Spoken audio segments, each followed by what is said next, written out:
Great. Thanks so much, Paul. And thank you all for being here and for the invitation to us to speak at this roundtable. So I'm Aiden Slavin. I'm policy partner at a16z Crypto.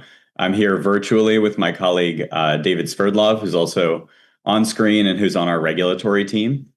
So today, we're going to present a brief overview of an article we recently published that explored some persistent myths about a topic that I know is near and dear to all of your hearts, which is blockchain privacy. The kind of impetus behind this article was David and my shared interest in the history of privacy, which spurred some internal conversations about the ways in which today's discussion of blockchain privacy in general sort of rhymes with these earlier moments in the history of technology. So new technologies, from the telegraph to the telephone to the internet, have always sparked new anxieties about privacy's impending demise. And all too often, the discourse around blockchains has proven no different, with privacy on blockchains being understood as either creating a dangerous level of transparency or a haven for criminals. But of course, the real challenge is not about choosing between privacy and security, which is how this debate often shapes up, but about building technical and legal tools, capable of realizing both of those ends. So, to help dispel some of these myths and reframe the conversation around how to build solutions to real privacy issues, in this article, we try to bust 6 of what we see as the most common myths about privacy on blockchains. So the first myth that we begin by scrutinizing is this misleading narrative about privacy and technology in general. So recently, it's become common to blame the internet and the widespread use of digital technologies for our modern privacy problems. But in reality, challenges to privacy stemming from technology are very, very old, at least 100 years old in this country. New modes of communication and recording technologies, from the Kodak camera to the telephone, all spurred societies and experts, legal scholars, policymakers, others, to grapple with the privacy challenges that those technologies raised and to create, creative solutions.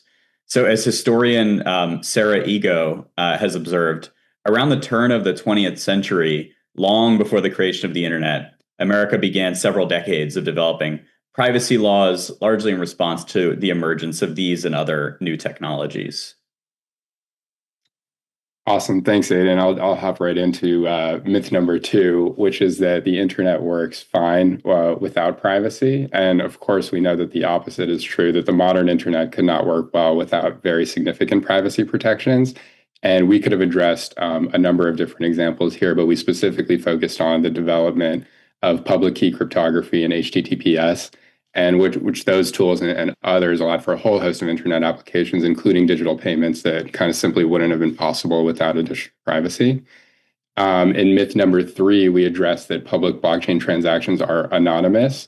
Public blockchain transactions are, in fact, pseudonymous. And I think most people in the room will know that blockchain users transact with one another via wallet addresses that are associated with a unique series of alphanumeric characters, and rather than their real names or identities. And even though those alphanumeric characters are, of course, randomly generated, it's not actually difficult to associate a user with an address once the user has engaged in a transaction. And this problem was recognized all the way back from Satoshi, as we wrote about in the paper, in the original Bitcoin white paper, and Vitalik has written about it numerous times since. And so the reality is that on most blockchains, there's very little privacy. And there are many blockchain analytics companies that have become specialists in tracing transactions. In myth number 4, we addressed that due to blockchain privacy, criminality abounds. Here, the data really does not support this myth, and we go into it.